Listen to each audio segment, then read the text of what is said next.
अस्सलामुअलैकुम my dear student. आज हम एक्सरसाइज 4.3 सेकेंड ईयर मैथमेटिक्स के according to smart syllabus question attempt करेंगे। यहाँ पर क्वेश्चन नंबर 6 है, the 3 points A B and C are the conjunctive vertices of a parallelogram. ये हमारे पास 3 पॉइंट्स गिवन है, ये पैरेललोग्राम के वर्टिसेस हैं। फाइंड द फोर्थ वर्टेक्स, हमें फोर्थ वर्टेक्स फाइंड करना है।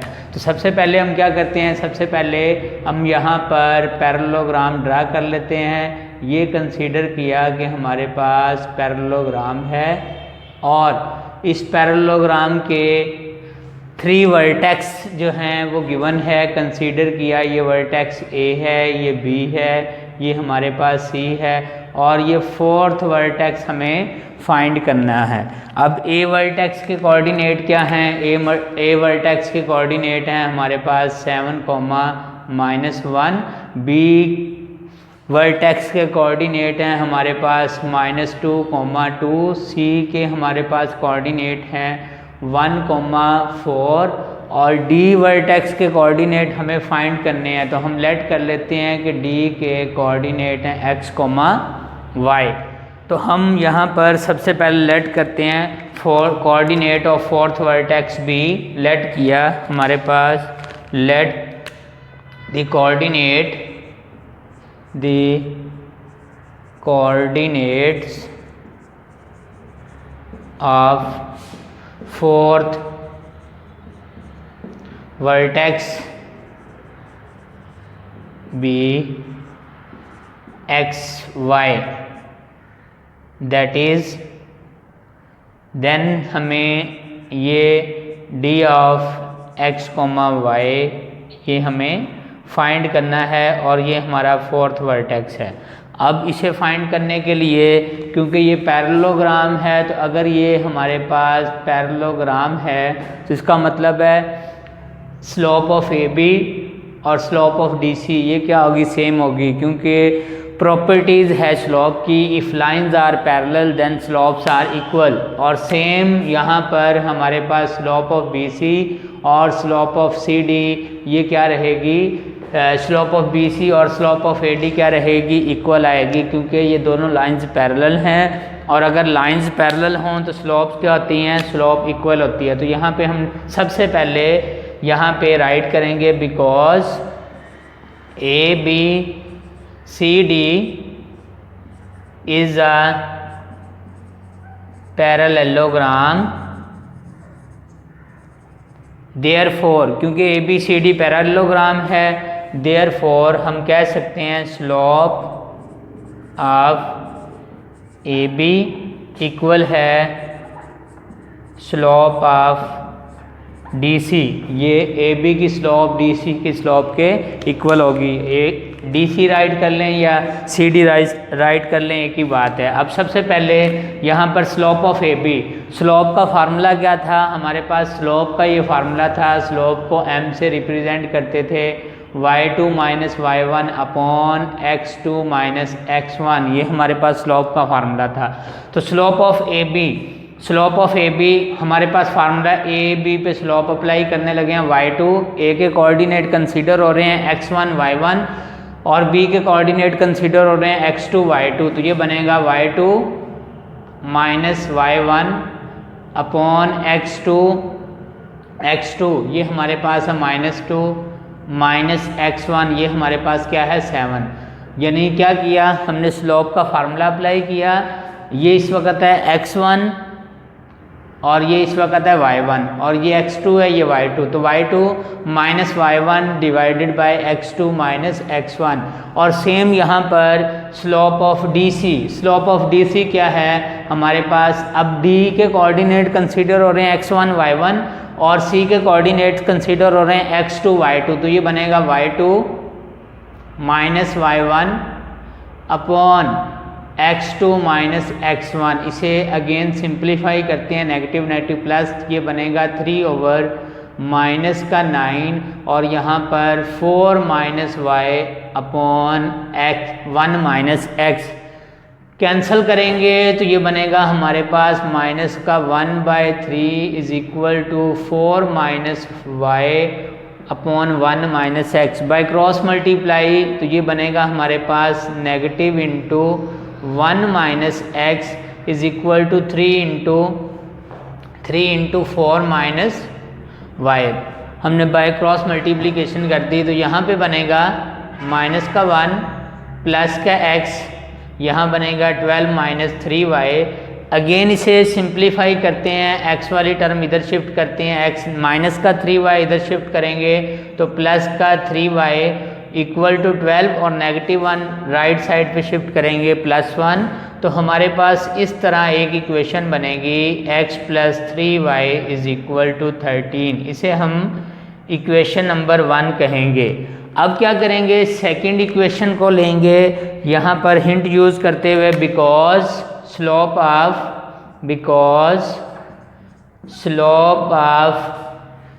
BC या कह लें slope of AD is equal to slope of BC। अब डेफिनेटली स्लोप ऑफ AD पे यही फार्मूला अप्लाई करेंगे, y2 minus y1 upon x2 minus x1। और BC की स्लोप, अब B के कोऑर्डिनेट कंसीडर हो रहे हैं x1 y1 और C के कोऑर्डिनेट कंसीडर हो रहे हैं x2 y2, तो ये बनेगा y2 minus y1 upon x2 minus x1, ये प्लस बन जाएगा। अगेन सिंप्लीफाई करेंगे तो ये बनेगा हमारे पास y plus 1 upon x minus 7 is equal to 2/3। Next step में क्या करेंगे, बाय क्रॉस मल्टीप्लिकेशन सेम हम क्रॉस मल्टीप्लाई करेंगे तो हमारे पास क्या आएगा, हमारे पास आएगा 3 into y plus 1 is equal to 2 into x minus 7। इस इक्वेशन को सिंप्लीफाई करेंगे यानी कोफिशिएंट को मल्टीप्लाई करें, कांस्टेंट को मल्टीप्लाई करेंगे तो ये बनेगा 3y प्लस का 3 is equal to 2x minus 14। x वाली टर्म एक साइड पे शिफ्ट करेंगे तो ये बनेगा 3 नेगेटिव 14 इधर शिफ्ट करेंगे प्लस का 14, ये ऑलरेडी था 2x और ये प्लस इधर शिफ्ट किया तो माइनस का 3y। अगेन इसे सिंप्लीफाई करते हैं तो क्या बना 2x minus 3y is equal to 17। तो ये इस वक्त हमारे पास इक्वेशन नंबर 2 बन चुकी है। डियर स्टूडेंट, अब आप नोटिस करें y के कोफिशिएंट ऑपोजिट साइन के साथ है तो हम क्या करते हैं, ऐड कर लेते हैं, adding 1 and 2, adding 1 and 2 we get. अब हम दोनों को ऐड करेंगे तो डेफिनेटली इस वक्त हमारे पास फर्स्ट इक्वेशन क्या है, फर्स्ट इक्वेशन है हमारे पास x plus 3y is equal to 13 और सेकंड इक्वेशन है 2x minus 3y is equal to 17। Add कर रहे हैं कोफिशिएंट तो ये बनेगा 3x, ये कैंसल आउट और इक्वल क्या बनेगा हमारे पास, डेफिनेटली ये इक्वल बनेगा 30। तो यहाँ से x की वैल्यू क्या आएगी, x की वैल्यू आएगी 10। अब ये x की वैल्यू हम पुट कर देते हैं एक इक्वेशन में, इसे 1 में ही पुट कर लेते हैं, पुट इन 1 वी गेट। जब हम इसे 1 में पुट करेंगे तो डेफिनेटली x की वैल्यू है 10 plus 3y is equal to 13। Positive इधर शिफ्ट करेंगे तो क्या बनेगा हमारे पास, ये बनेगा 3y is equal to 13 minus 10 which is equal to 3। तो जब डिवाइडिंग बाय 3 करेंगे तो y की वैल्यू क्या आएगी, 3 डिवाइड बाय 3 y की वैल्यू आएगी हमारे पास 1। तो हम कह सकते हैं जो हमारे पास कोऑर्डिनेट हैं, कोऑर्डिनेट ये हैं d के, x हमारे पास है 10 और y हमारे पास क्या है 1। तो यही हमें कोऑर्डिनेट फोर्थ वर्टेक्स के फाइंड करने थे जी। तो अब हम अटेम्प्ट करेंगे क्वेश्चन नंबर 9। क्वेश्चन नंबर 9 क्या है, find an equation of the vertical line through the points. एक हमें वर्टिकल लाइन की इक्वेशन फाइंड करनी है। तो सबसे पहले हमें ये बात कंफर्म है कि हमें फाइंड क्या करना है, हमें इक्वेशन ऑफ लाइन फाइंड करनी है। ये हमें फाइंड करनी है। अब इसके लिए क्या है, वर्टिकल लाइन है तो डेफिनेटली अगर वर्टिकल लाइन है तो एंगल कितना बन रहा है 90 डिग्री। हम लिखेंगे because given that line is vertical, line is vertical, therefore m is equal to tan theta और therefore यहाँ पे लिख लेते हैं therefore so theta is 90 degree, क्योंकि अगर हमारे पास लाइन वर्टिकल हो तो एंगल कितना बनता है, एंगल 90 बनता है। अब हम लिखेंगे because m is equal to tan theta. यहाँ पे क्या करते हैं, put the value of theta. तो जब मैं यहाँ पे थीटा की वैल्यू पुट करूँगा तो मुझे क्या मिलेगा, m is equal to tan 90 degree.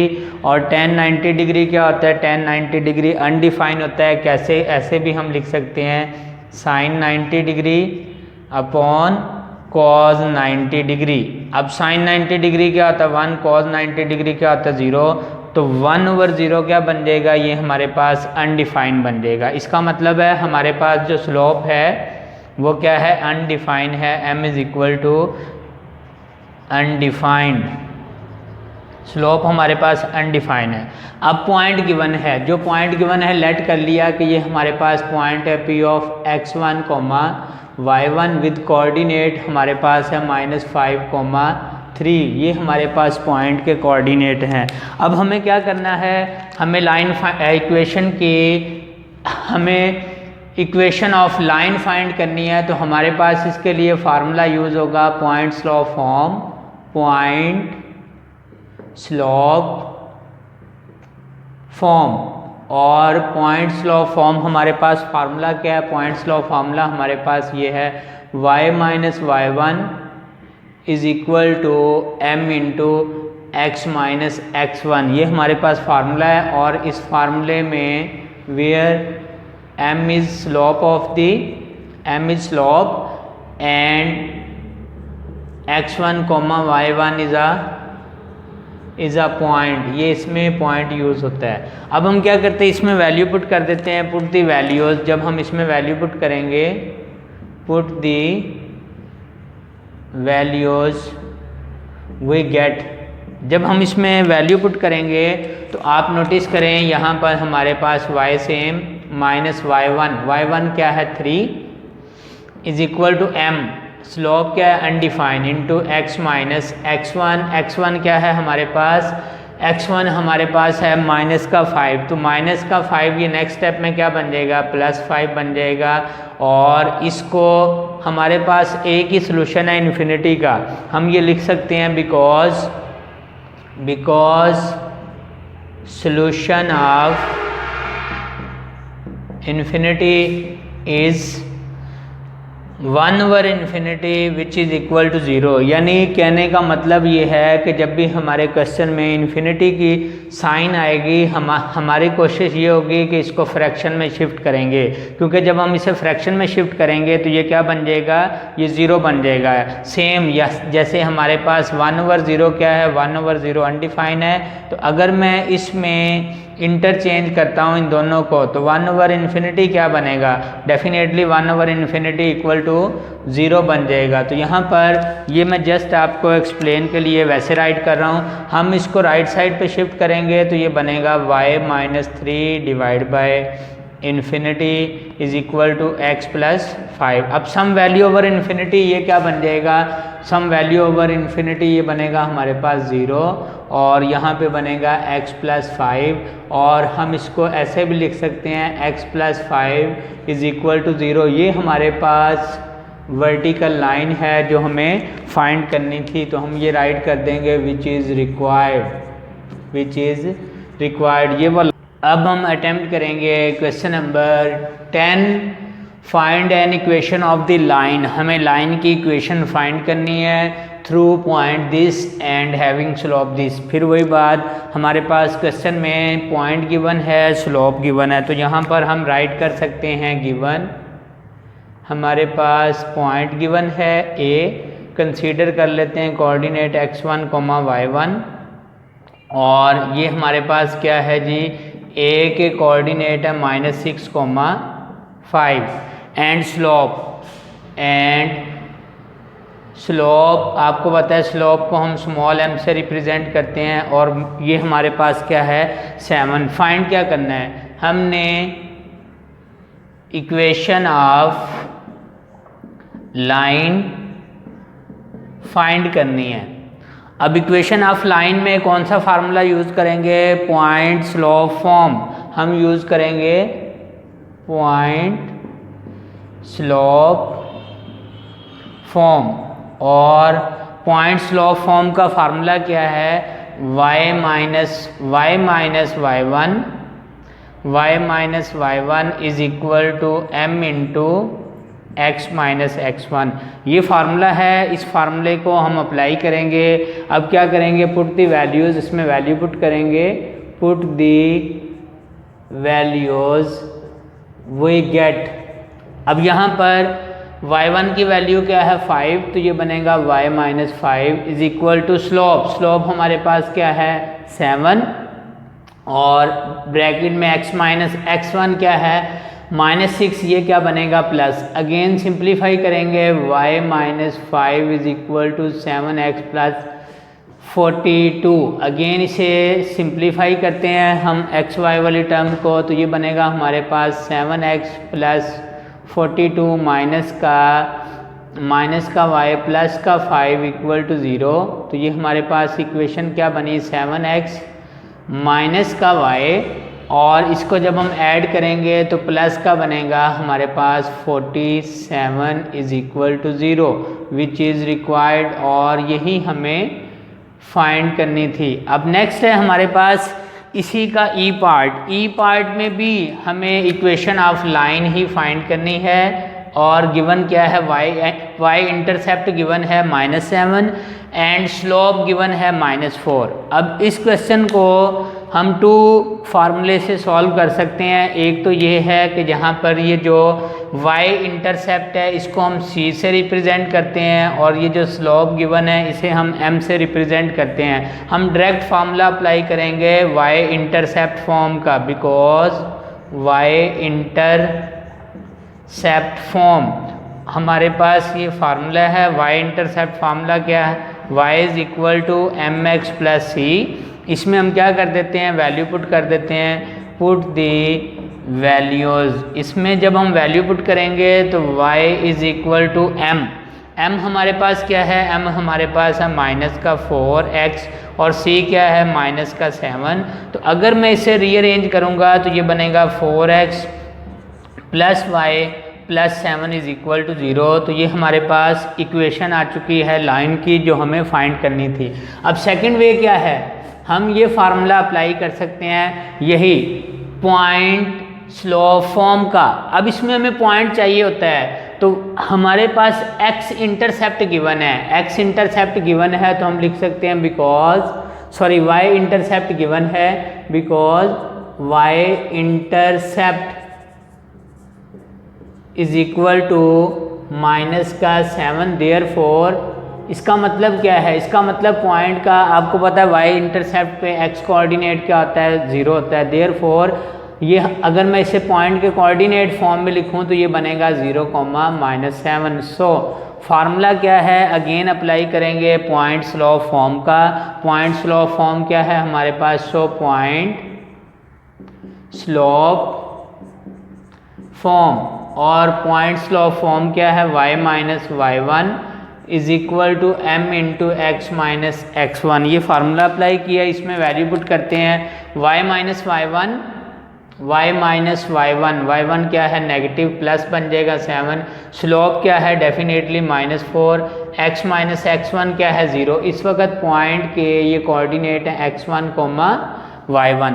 Simplify करते हैं तो क्या बनेगा y plus 7 is equal to -4x और अगर इसे लेफ़्ट साइड पे शिफ्ट करेंगे तो ये बनेगा 4x plus y plus 7 is equal to 0। तो डियर स्टूडेंट्स आप नोटिस करें दोनों फार्मूले से हमारा आंसर क्या है, सेम आया। तो आपको पता होना चाहिए कि अगर आपको y इंटरसेप्ट गिवन है तो डायरेक्ट हम y इंटरसेप्ट वाला फार्मूला भी यूज़ कर सकते हैं। जी स्टूडेंट, तो अब हम अटेम्प्ट करेंगे question number 13, find an equation of the line. आपने लाइन की इक्वेशन फाइंड करनी है through the point this and perpendicular to the line having slope this.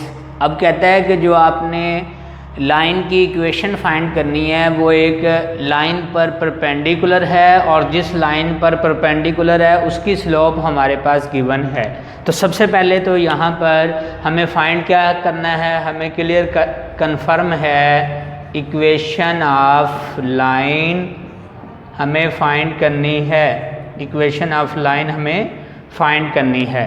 तो इसके लिए आपके पास गिवन क्या है, गिवन है हमारे पास पॉइंट गिवन और इसे हम P कह लेते हैं विद कोऑर्डिनेट x1, y1। हमारे पास है point with coordinate -4, -6 and also given slope of perpendicular line वो हमारे पास क्या है, -3/2 हमारे पास परपेंडिकुलर लाइन की स्लोप गिवन है। तो सबसे पहले हम क्या करेंगे, सबसे पहले हमें ये पता है कि अगर हमारे पास एक स्लोप गिवन है परपेंडिकुलर की तो सेकंड स्लोप हम इसका नेगेटिव रेसिप्रोकल लेके फाइंड कर सकते हैं। कैसे, उसके लिए हमारे पास प्रॉपर्टी है if lines are perpendicular then if lines are perpendicular then product of slopes of line, product of slope of lines ये हमारे पास किसके इक्वल होगा, इक्वल होगा -1 के। तो हम ऐसे भी लिख सकते हैं therefore slope of given line into slope of required line into slope of required line, इन दोनों का प्रोडक्ट किसके इक्वल है, -1 के। यानी अगर हमारे पास गिवन लाइन की स्लोप जो है ये हमारे पास है, स्लोप ऑफ गिवन वन क्या है, स्लोप ऑफ गिवन लाइन है हमारे पास -3/2 इनटू में आएगी स्लोप ऑफ रिक्वायर्ड लाइन और इक्वल क्या आएगा, -1 के। अब ये नेगेटिव ये 2 डिवाइड है, इस साइड में मल्टीप्लाई या डिवाइड, तो यहाँ से हम कह सकते हैं हमारे पास स्लोप ऑफ रिक्वायर्ड लाइन की स्लोप क्या बनेगी, ये बनेगी 2/3। तो डियर स्टूडेंट, हमें इतने स्टेप करने की ज़रूरत नहीं है, आपने जस्ट ये शॉर्टकट ट्रिक यूज़ करना है कि अगर लाइंस परपेंडिकुलर हैं, एक स्लोप गिवन है तो सेकंड स्लोप क्या होगी, मेरी मुराद के सेकंड लाइन की स्लोप क्या होगी, जो स्लोप गिवन है उसका नेगेटिव रेसिप्रोकल। अब देखें अगर मैं -3/2 का नेगेटिव रेसिप्रोकल लूँगा तो क्या आएगा, वो 2/3 ही आएगा। जस्ट ये आपको समझाने के लिए कि ये माइनस नेगेटिव रेसिप्रोकल कैसे बना है, इसी प्रॉपर्टी से ही हमें ये रिजल्ट मिला है कि अगर एक स्लोप गिवन है तो सेकंड लाइन की स्लोप क्या होगी, नेगेटिव रेसिप्रोकल।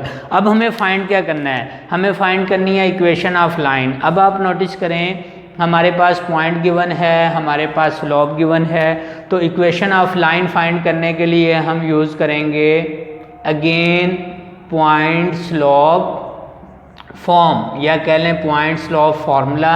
और फार्मूला क्या है, y-y1 into is equal to m into x minus x1, ये हमारे पास फार्मूला है, इसमें वैल्यू पुट करेंगे, put the values we get. अब जब हम इसमें वैल्यू पुट करेंगे तो हमारे पास y-y1 y1 क्या है, y1 हमारे पास है -6, यहाँ पे -6 लिख देते हैं, is equal to m slope जो कि इस वक्त 2/3 है, और यहाँ पे x माइनस x1 क्या है, x1 हमारे पास है -4। अगेन इसे सिंप्लीफाई करेंगे तो क्या बनेगा, ये बनेगा y + 6 is equal to 2/3 into x + 4। अब इस इक्वेशन को सिंप्लीफाई करेंगे, 3 डिवाइड है, इस साइड पे मल्टीप्लाई करेंगे तो ये बनेगा 3 into y + 6 is equal to 2 into x + 4। इस इक्वेशन को अगेन जब हम सिंप्लीफाई करेंगे तो हमारे पास वैल्यू क्या बनेगी, 3y + 18 is equal to 2x + 8। Again simplify किया, ये लेफ्ट साइड वाली वैल्यू राइट साइड पे शिफ्ट करेंगे तो 2x + 8 - 3y - 18 इक्वल टू 0। तो यहाँ पर ये बना हमारे पास 2x - 3y - 10 इक्वल टू 0। ये हमारे पास रिक्वायर्ड इक्वेशन ऑफ लाइन है जो हमें फाइंड आउट करनी थी। तो ये हमारा वेरी इंपॉर्टेंट क्वेश्चन नंबर 13 था जो हमने अटेम्प्ट किया। अब हम अटेम्प्ट करेंगे क्वेश्चन नंबर 15 को, और क्वेश्चन नंबर 15 वेरी इंपॉर्टेंट एक डिटेल क्वेश्चन है। अब हम इसे अटेम्प्ट करते हैं। अब इसमें स्टेटमेंट क्या है, the points A, B and C are the vertices of a triangle. हमारे पास एक ट्राइंगल है जिसके वर्टिसेस हैं A, B, C। Show that the line joining the mid point of AB, कहता है mid point D of AB and the mid point E of AC is parallel to BC। वो कहता है कि हमने क्या किया, जब हमने ट्राइंगल ड्रा की, सबसे पहले यहाँ पर हम एक ट्राइंगल ड्रा कर लेते हैं। जब हमने ये ट्राइंगल ड्रा की तो इसे नेम दे लेते हैं कंसीडर। यहाँ पे वर्टेक्स A है, B है, C, और ये इशू नहीं है, किसी भी वर्टेक्स से A, B, C राइट कर सकते हैं विद वर्टिसेस। ये हमारे पास है -1, 2, B है 6, 3 और C है हमारे पास 2, -4। वो कहता है कि अगर हम BC का मिड पॉइंट लेते हैं D और AC का मिड पॉइंट लेते हैं E, तो सबसे पहले BC का मिड पॉइंट, ये मिड पॉइंट है, इसे हमने D से रिप्रेजेंट कर दिया, और AC का मिड पॉइंट है, इसे हमने E से रिप्रेजेंट कर दिया। स्टेटमेंट में लिखा हुआ है show that line joining the mid point D of AB का जो मिड पॉइंट है D and the mid point E of AC, और AC का मिड पॉइंट E, इसको ज्वाइन करने से ये जो लाइन बन रही है ये क्या है, इज पैरेलल टू BC। ये लाइन BC के पैरेलल है एंड हाफ एज लॉन्ग, और लेंथ में ये हाफ है, यानी DE किसके इक्वल है, हाफ ऑफ द BC, ये इक्वल है। तो ये हमारा क्वेश्चन है जो हमें अटेम्प्ट करना है। तो सबसे पहले हम फाइंड करेंगे D के कोऑर्डिनेट, E के कोऑर्डिनेट, कैसे, मिड पॉइंट फार्मूले से। और हमारे पास मिड पॉइंट फार्मूला क्या है, हमारे पास मिड पॉइंट फार्मूला ये है M with coordinate x, y। ये क्या है हमारे पास, दोनों x कोऑर्डिनेट को ऐड करते हैं, डिवाइड बाय 2 करते हैं, कॉमा, दोनों y कोऑर्डिनेट को ऐड करते हैं, डिवाइड बाय 2 करते हैं। ये हमारे पास मिड पॉइंट का फार्मूला है। अब हम क्या करेंगे, यहाँ पर D के जब हमें मिड पॉइंट कैलकुलेट करने हैं तो हमारे पास A के कोऑर्डिनेट है x1, y1, B के कोऑर्डिनेट होंगे x2, y2। तो यहाँ पर हम फार्मूला यूज़ करेंगे फॉर कोऑर्डिनेट ऑफ D।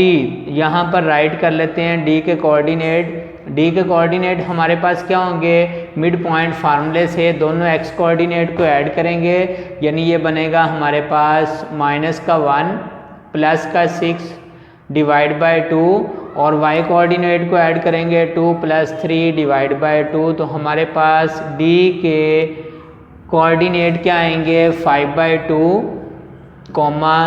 5/2। ये हमारे पास D के कोऑर्डिनेट आ चुके हैं। सेम हम कैलकुलेट करेंगे E के कोऑर्डिनेट ऑफ E, कैसे, मिड पॉइंट फार्मूले से दोनों x कोऑर्डिनेट ऐड करेंगे, -1 + 2 डिवाइड बाय 2, कोमा दोनों y कोऑर्डिनेट ऐड करेंगे डिवाइड बाय 2, तो ये प्लस माइनस माइनस बनेगा डिवाइड बाय 2। सिंप्लीफाई करेंगे तो हमारे पास बना 1/2 कोमा माइनस का 2/2 क्या बनेगा -1। ये हमारे पास d और e के कोऑर्डिनेट आ चुके हैं 1/2 कोमा -1 और d के कोऑर्डिनेट हैं 5/2 कोमा 5/2। अब क्या करेंगे, ये दोनों लाइंस अगर पैरेलल हैं तो इसका मतलब दोनों लाइन की स्लोप क्या होगी, सेम। तो हम लिखेंगे स्लोप ऑफ, यहाँ पर कैलकुलेट करते हैं सबसे पहले slope of D E, slope of line segment D E. D E की स्लोप क्या है, इसे हम m1 से रिप्रेजेंट कर लेते हैं, y2 minus y1, y2 minus y1 divided by x2 minus x1। Simplify करेंगे, ऊपर एलसीएम आएगा 2, 2 1 2 -2 -5 माइनस का 7 डिवाइड बाय 2 और यहाँ पे 1 -4 माइनस का 4/2। अगेन सिंप्लीफाई किया तो हमारे पास स्लोप ऑफ डी ई ये किसके इक्वल है, m1, और ये इक्वल बन चुकी है 2 2 से कैंसिल करेंगे तो ये बनेगी 7/4। अब क्या कैलकुलेट करेंगे, अब हम कैलकुलेट करेंगे slope of B C, also slope of B C, slope of line segment B C, इसको हम m2 से रिप्रेजेंट कर देते हैं। अब b के कोऑर्डिनेट बन चुके हैं x1 y1 और c के कोऑर्डिनेट बन चुके हैं x2 y2, तो y2 -4 minus y1 upon x2 minus x1। Simplify करेंगे -7 -4। तो इस तरह हमारे पास slope of B C is equal to m2 equal आ चुकी है 7/4। अब यहाँ पर आप नोटिस करें दोनों लाइन की स्लोप क्या है, सेम। यहाँ पर दोनों लाइन की स्लोप क्या है, सेम। तो हम कह सकते हैं so line D E and B C are parallel. इसका मतलब ये लाइंस क्या हैं, पैरेलल हैं। So lines are parallel. इसका मतलब लाइंस क्या हैं, लाइंस हमारे पास पैरेलल हैं। अब हम क्या करेंगे, अब हम यहाँ पर लाइंस आर पैरेलल, अब हम क्या करेंगे, अब हम यहाँ पर फाइंड करेंगे डिस्टेंस, क्योंकि बी सी का डिस्टेंस डबल है डी ई से, और ये प्रूफ करने के लिए हम अप्लाई करेंगे डिस्टेंस फार्मूला। तो सबसे पहले हम कैलकुलेट करते हैं डी ई का डिस्टेंस बाय डिस्टेंस फार्मूला। हमारे पास डिस्टेंस फार्मूला था x2 माइनस x1 का होल स्क्वायर, तो ये 1/2 माइनस 5/2 का whole square plus y2 minus y1 का होल स्क्वायर, और यहाँ पर था हमारे पास होल स्क्वायर रूट। तो ये हमारे पास है डिस्टेंस डी ई का। इसे कैलकुलेट करते हैं, डी ई का डिस्टेंस क्या होगा, डी ई का डिस्टेंस हमारे पास होगा, यहाँ पर इसका एलसीएम लेंगे तो एलसीएम आएगा 2 माइनस का 4/2 माइनस 2 स्क्वायर, और यहाँ आएगा माइनस का 7/2 स्क्वायर। इसको अगेन सिंप्लीफाई करेंगे तो आपके पास डी ई का डिस्टेंस क्या आएगा, 4 + 49 डिवाइड बाय 4, और अगेन सिंप्लीफाई करेंगे तो ये हमारे पास क्या बनेगा, 16 + 49 divide by 4 whole square root. जी, तो सिंप्लीफाई किया, डी ई की वैल्यू क्या बनती है, ये इसको ऐड करेंगे तो ये 565 √4 का स्क्वायर रूट क्या होगा 2। तो यहाँ पर इसे हम इक्वेशन नंबर 3 कह देते हैं। हमने डी ई का डिस्टेंस फाइंड कर लिया। आल्सो अब हम कैलकुलेट करेंगे बी सी का डिस्टेंस। बी सी का डिस्टेंस क्या होगा, बी के कोऑर्डिनेट x1 y1, सी के कोऑर्डिनेट x2 y2। फार्मूला है x2 इस वक्त क्या है 2 minus x1 whole square plus y2 minus y1 whole square root. Simplify करेंगे तो ये -4 का स्क्वायर -4 का स्क्वायर लेंगे, यहाँ सिंप्लीफाई करेंगे -7 का स्क्वायर होल स्क्वायर रूट। तो यहाँ पर जब मैं इसे अगेन सिंप्लीफाई करता हूँ तो हमारे पास क्या आता है, हमारे पास बी सी का डिस्टेंस आता है 16 + 49 विच इज़ इक्वल टू √65। अब आप नोटिस करें कि यहाँ पर बी सी का डिस्टेंस क्या है, बी सी का डिस्टेंस जो है डबल है डी ई के। क्यों? अगर मैं बी सी की, अगर मैं 65 की यहाँ वैल्यू पुट करूँ, वैल्यू जहाँ 65 है यहाँ पर अगर मैं उसकी वैल्यू बी सी पुट करूँ, पुट इन 3, तो आप नोटिस करें हमारे पास डी ई क्या है, डी ई डिस्टेंस आएगा हाफ ऑफ दी, जहाँ 64 है क्या लिख दिया, बी सी। तो यही स्टेटमेंट हमें प्रूफ करनी थी, यही क्वेश्चन था हमारा जो हमने प्रूफ किया, और ये एग्ज़ाम पॉइंट ऑफ व्यू से एक इम्पॉर्टेंट क्वेश्चन था, हैंस प्रूव।